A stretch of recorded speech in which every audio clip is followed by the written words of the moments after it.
আজকের ভিডিওটা মেনলি করা হয়েছে আমার একজন শুভাকাঙ্ক্ষীর জন্য। তিনি নিয়মিত আমার পোস্ট দেখেন, ভিডিও দেখেন, আর গিয়ে সেখানে ওনাকে মন্তব্য করতেই হবে। তো সেদিন আমি একটা খাবারের ভিডিও পোস্ট করেছিলাম, মানে আমি একটা 5 স্টার হোটেলে খেতে গেছিলাম। তো সেখানে খাবারের দামগুলো ভীষণই বেশি লেগেছে আমার। তো সেটাই আমি বলেছিলাম বলে উনি আমাকে কমেন্ট করেছিলেন যে ভালো ভালো খাবার খাচ্ছ, তাই ভিডিও করে লোককে দেখাচ্ছ। কই, যেদিন বাড়িতে আলু সেদ্ধ ভাত, ডাল ভাত খাও সেদিন তো ভিডিও করো না।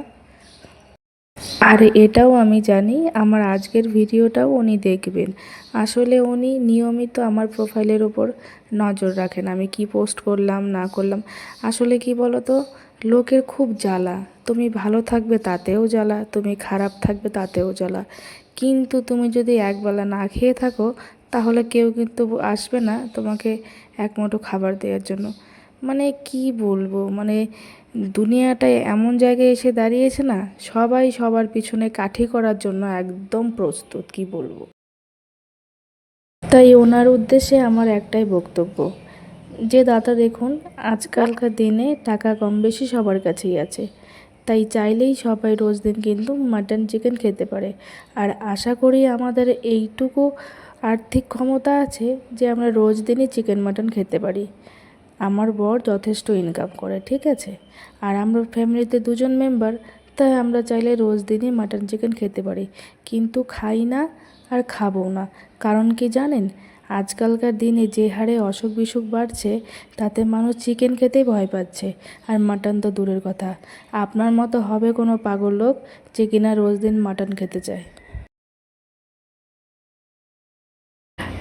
তাই ভাবলাম আজকে পান্তা ভাত খাবার ভিডিওটা শেয়ার করি, যাতে কিনা আপনার মনে একটু শান্তি আসে। যতই হোক, আপনি আমার শুভাকাঙ্ক্ষী, এত আপনার মূল্যবান সময় নষ্ট করে আমার ভিডিওতে কমেন্ট করছেন নিয়মিত, তাই আপনার জন্য তো এইটুকু করাই যায়। তাছাড়া আমি এমন কোনো বড়লোক বাড়ির মেয়ে নই যে আমার মুখে ডাল ভাত আলু সেদ্ধ এইসব রুচবে না। আমি ছোটোবেলা থেকে এইসব সাধারণ খাবার খেতেই বেশি পছন্দ করি। আর যত বয়স বাড়বে না, তখন আপনি রিচ খাবার খেতে একদমই পছন্দ করবেন না।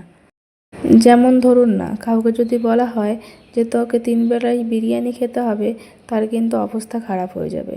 অথচ আপনি কিন্তু চাইলে মাসের পর মাস ডাল ভাত নিরামিষ এসব খেয়েই কাটাতে পারবেন, তাতে আপনার মুখে একটুও অরুচি আসবে না। তো যাই হোক, সেসব কথা অনেক তো হলো। আজকে আমাদের দুপুরের মেনুতে ছিল পান্তা ভাত, আর তার সাথে ছিল আলু বরবটি ভাজা আর ডালের বড়া।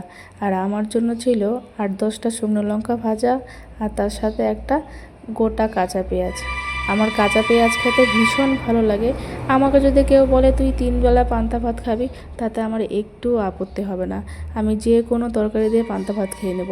আর এখন কদিন থেকে যা গরম পড়েছে, কালকে রাত থেকেই প্ল্যান করে রেখেছিলাম কালকে দুপুরে কিছু রান্না হবে না, পান্তা ভাত খাবে। তো সেই মতো ও একটুখানি পান্তা খেয়েই অফিস গেছে, আর আমিও এখন একটু পান্তা ভাত খেয়ে নিলাম।